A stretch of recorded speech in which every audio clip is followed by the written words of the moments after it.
Pour aujourd'hui, un petit épisode qui sort de l'ordinaire, puisque on va parler téléphone, mais pour une utilisation assez spécifique, pour une utilisation chez un photographe autiste.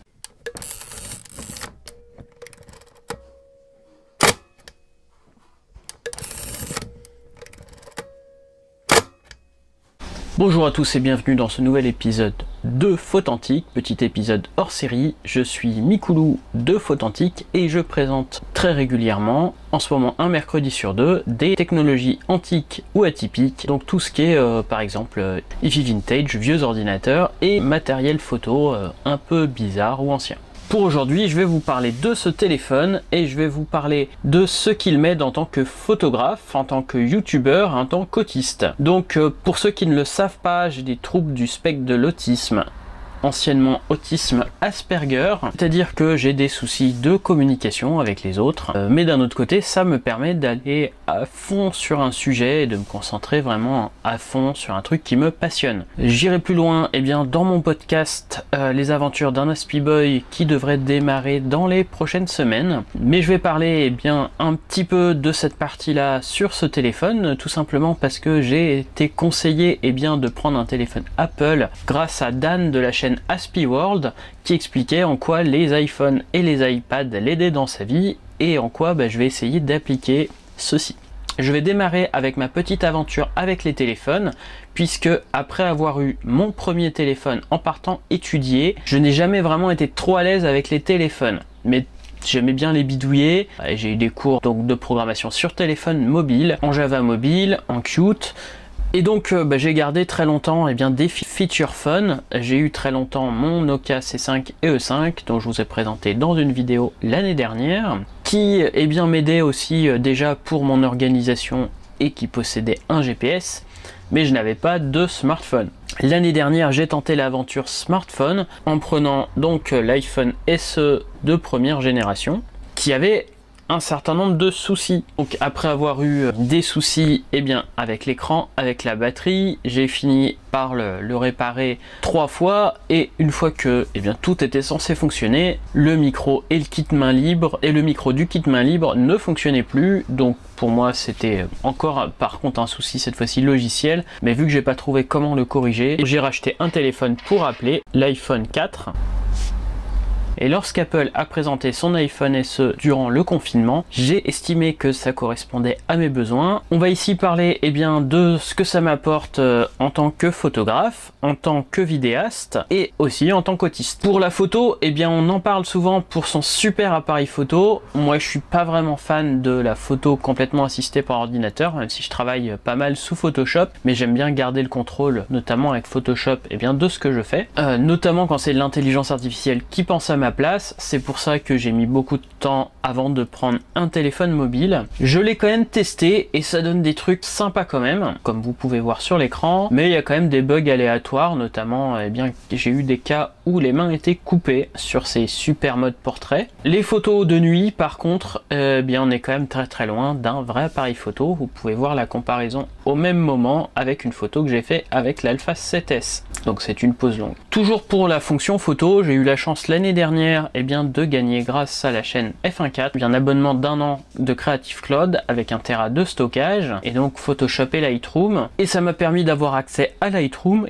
qui me permet de faire des photos en RAW directement sur l'iPhone. Donc déjà sur l'iPhone SE de première génération. J'ai pu faire quelques photos sur cet iPhone SE là. J'ai pas l'impression que ça apporte beaucoup de choses au niveau du capteur photo, même si maintenant j'ai le HDR en RAW, mais la qualité est très correcte. Et en autre utilisation de la photo, je peux contrôler mes appareils photo récents, les Sony et les Panasonic, depuis mon téléphone. Je pouvais déjà le faire avec le premier iPhone SE, mais c'est toujours intéressant de contrôler ces appareils photo et de récupérer ces photos directement sur le téléphone, en tout cas les JPEG. Et je peux bien sûr contrôler mon DxO One avec, c'est-à-dire faire des photos RAW avec un capteur de grand format, et bien sûr mon drone qui était au départ la première utilisation que j'ai eue d'un smartphone. Par contre, une utilisation qui s'est bien améliorée avec ce nouvel iPhone, c'est que je peux maintenant trier mes photos de manière stable et fiable directement sur l'iPhone avec Lightroom, et bien même effectuer mes premiers traitements photos,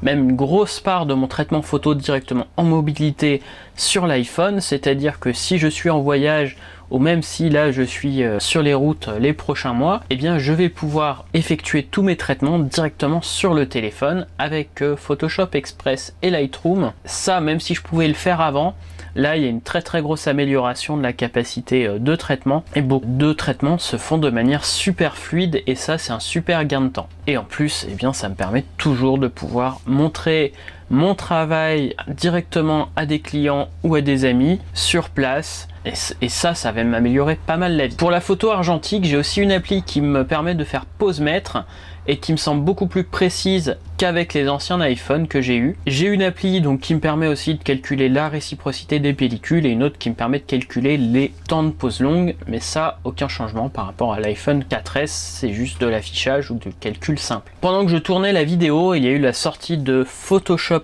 Camera, et là c'est assez impressionnant. En fait, j'ai un peu le mélange et de la fonction capteur et directement de Photoshop. Il faut que j'apprenne à le maîtriser. Je me suis inscrit pour pouvoir créer directement des filtres sur Photoshop, et ça a l'air d'être vraiment sympa. Pour la vidéo, j'ai voulu me faire un petit challenge. Je vais filmer déjà quelques petites parties de mes vidéos avec mes iPhones, mais cette fois-ci le challenge a été de faire une vidéo complète, y compris le montage sur le téléphone. J'ai donc cherché mes informations, filmé avec les moyens du bord, donc j'avais pas le gimbal, ni les micros, ni mes éclairages chez mes parents, juste avec le kit main libre Apple et le montage sur l'iPhone. J'ai été même étonné de la fluidité des cuts.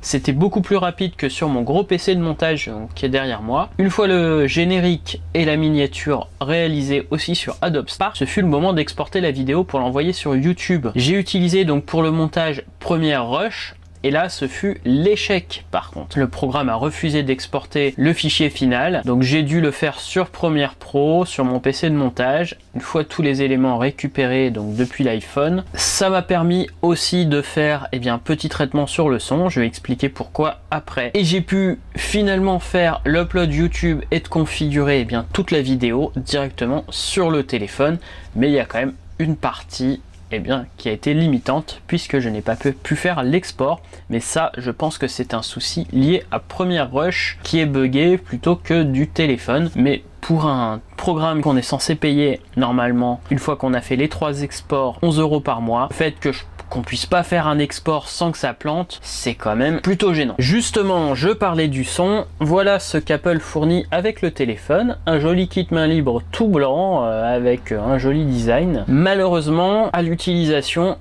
c'est une grosse daube. Je m'explique. Alors déjà, Apple a eu la super idée de retirer le jack, c'est-à-dire que sans adaptateur, on ne peut utiliser que les kits main libres qui se connectent sur le port Lightning, où on n'a même pas possibilité de charger le téléphone en même temps que de faire son enregistrement ou son coup de fil. Ça peut être limitant, notamment quand on fait du montage vidéo comme moi. Le son, on a du bruit parasite dès qu'on bouge un tout petit peu. Et l'autre souci, c'est que dans l'oreille, en plus que le son est vraiment pas terrible, et c'est super pas confortable. J'ai depuis maintenant un peu plus d'1 an plusieurs kits main libres puisque j'en perds de temps en temps. QKZ, donc une marque chinoise. Le son est super bon, ils sont super confortables dans les oreilles et ils coûtent 3 fois moins cher que les Apple. Sauf que bien sûr, ils se connectent en jack et pas en Lightning. Et ça, c'est quand même chiant. Pour revenir sur les vidéos, avec l'outil d'Apple, comme pour les photos, il est possible donc bien sûr de l'utiliser en bloc-notes, donc avec tous les effets d'intelligence artificielle, etc. Donc en vidéo, un peu moins d'intelligence artificielle. Et même si c'est tout en automatique, j'ai pu filmer quelques petites vidéos comme les inondations juste derrière chez moi le jour de la fin du confinement. Dernier élément pour moi de l'iPhone, j'ai des applis qui me permettent de m'aider dans mon organisation personnelle et professionnelle, puisque mon organisation par défaut est assez catastrophique. Et grâce à des applications comme Trello, Evernote ou To-Do et une application que je vais tester là très bientôt qui est Timo, et bien ça me permet de m'organiser un peu mieux et de pouvoir terminer mes projets. J'espère que ça me permettra aussi de sortir une vidéo par semaine de façon correcte. Le GPS m'aide beaucoup à m'orienter puisque je me perds toujours, et le fait que les applications soient connectées avec le MacBook, ça c'est aussi assez utile puisque dès que je suis sur le MacBook, je peux récupérer mes appels et toutes ces choses là, même si mon MacBook va avoir besoin d'une grosse restauration, voire d'un changement, mais ça c'est un autre souci. Pour conclure, pour moi, c'est une super aide, que ce soit pour la photo, pour la vidéo, même si j'ai eu le petit souci avec Premiere Rush, que pour mes soucis donc de troubles de déficit de l'attention et d'autisme.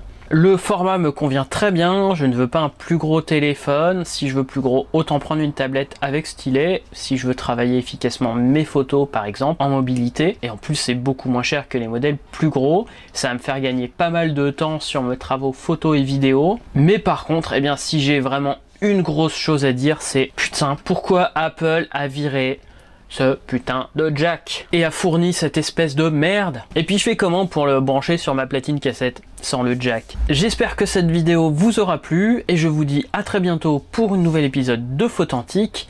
Sur ce, soyez authentiques et atypiques et à bientôt.